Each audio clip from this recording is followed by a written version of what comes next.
Conservative Party advisor, David Cameron's Deputy Chief of Staff. He's been called Cameron's fixer, and he's had what one might call unparalleled access to power over a very long time, over the last 4 decades, right there in the heart. Paedophile Peter Wrighton, if it still exists, contains clear intelligence of a widespread paedophile ring. One of its members boasts of his links to a senior aide of a former Prime Minister, who says he could smuggle indecent images of children from abroad. The leads were not followed up, but if the raising of the lower income tax threshold, because you talk to institutional paedophile rings operating in this country now. Sorry, I just asked Nick Clegg. Have to leave you. I just asked Nick Clegg a question. Norman, we'll cut across to you there, Norman. Apologies for that. You can see the problem there that Norman Smith was having.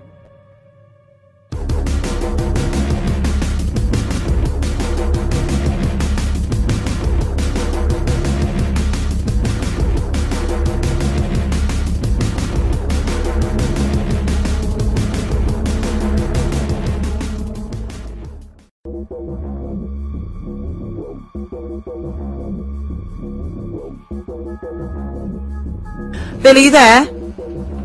I'm here, Lou. I'm on the street though, so that's all right, Bill. We've only got 5-10 minutes.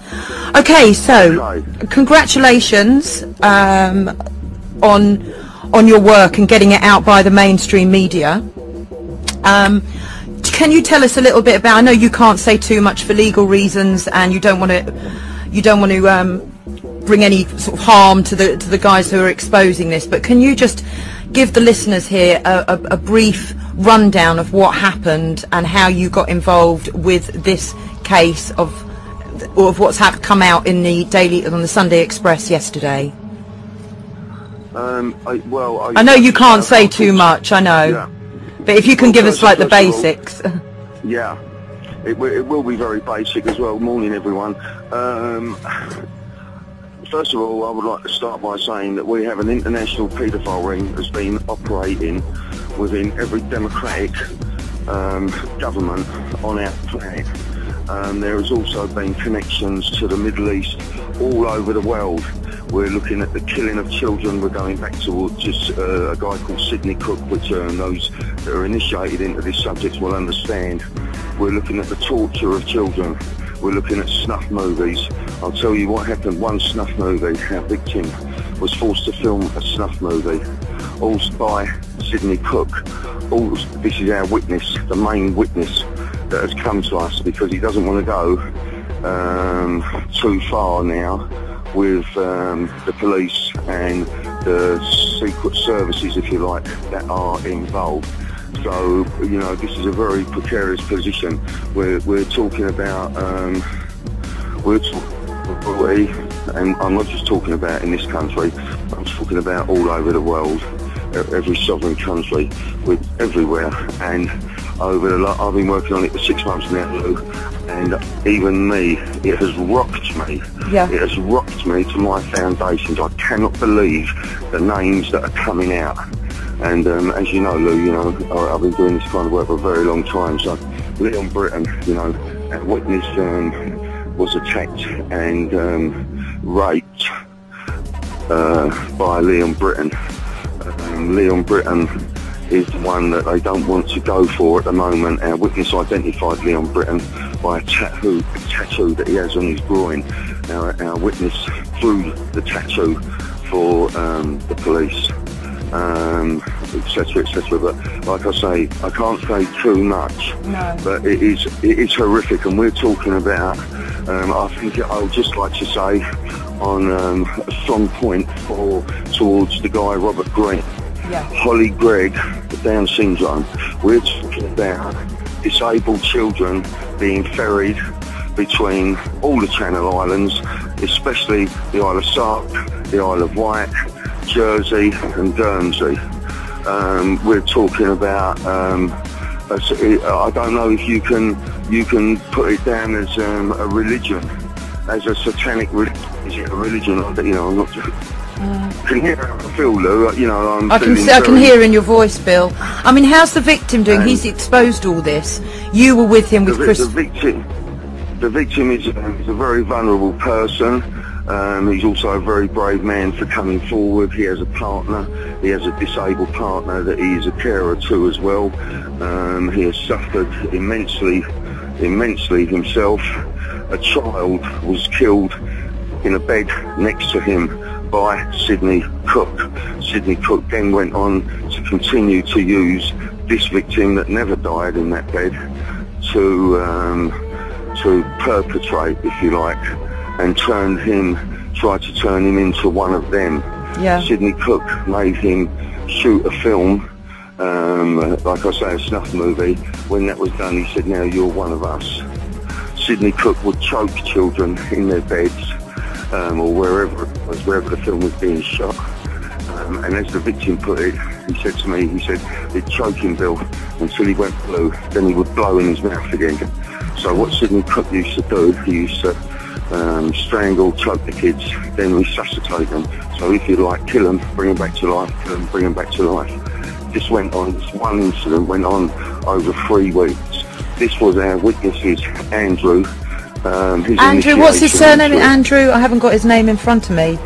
Andrew. You haven't got the full name in the paper. Oh, I right. have not put his full the paper because, unfortunately, we're dealing with the national press, and we had the means at the time in film footage.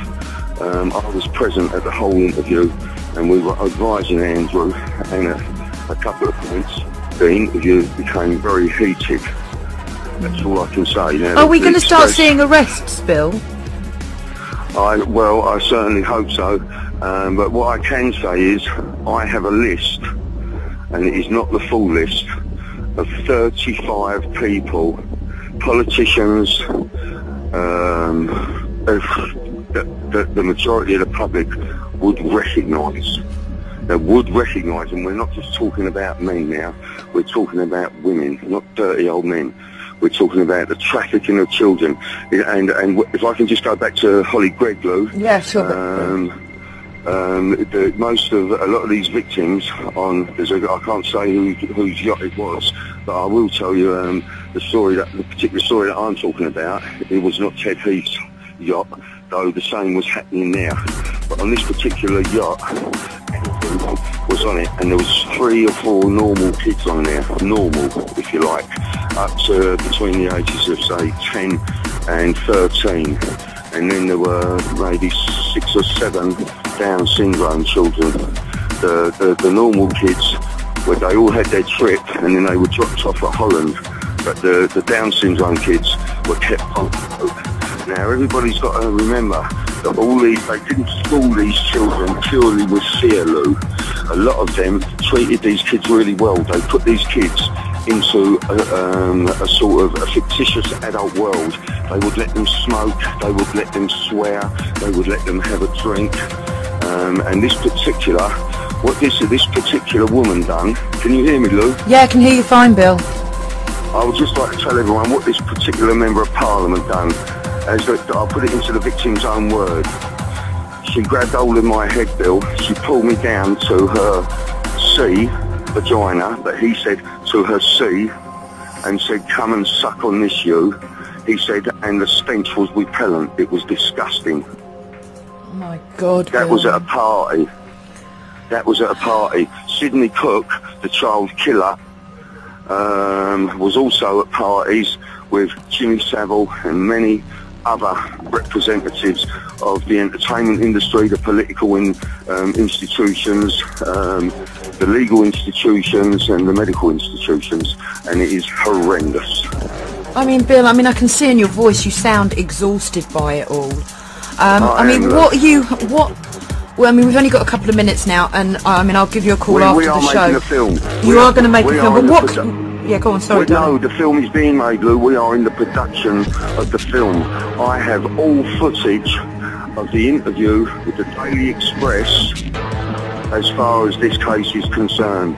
And within that interview, there are other subjects talked about that have not been disclosed. But I must say, and I want to make this clear to everyone, that the alternative media is working with the national media. And it is not just Pie Mash Films.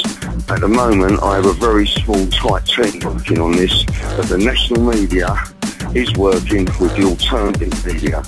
And we are talking about kidnapping, murder, torture. Another young child, I want to put this one across, Lou. There was another young child, a snuff movie was made that Andrew was present at. The kid was 12 years of age. They removed his genitalia with a scalpel. They moved all of the kid's genitalia with a scalpel and filmed him bleeding to death. It took 3 minutes for the kid to die. These films were commissioned for people, and they would pay between £20,000 and £30,000 per film. Then the film was supposed to be destroyed.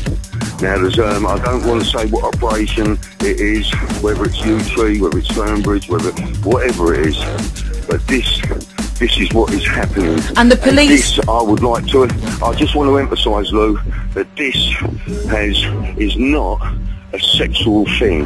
The killing and the making of snuff movies, the trafficking of children, the raping, the torture of disabled children. It is, like I say, I don't know what word to use. I just see it as a satanic religion. It's just there's something wrong. What is happening in Parliament is disgusting. So the police are fully aware of this. The police and MI5 and the security services have knowledge of what is going on, yeah? 100%, 110%, 1,000,000%, 2,000,000%. Right. They know what is going on, and it is, as we've always thought, that world politics, the national media and the alternative media to a degree is being controlled by paedophilia versus blackmail. Jesus. And Bill, just closing, what do you... I'll phone you straight after the show in about 20 minutes, but what do you want to see happening now? What needs to be done now to sort this out? What do you want to happen after all this? After you've heard all this and you know the police have been involved, what do you want, or what do you want to happen? I don't want to die.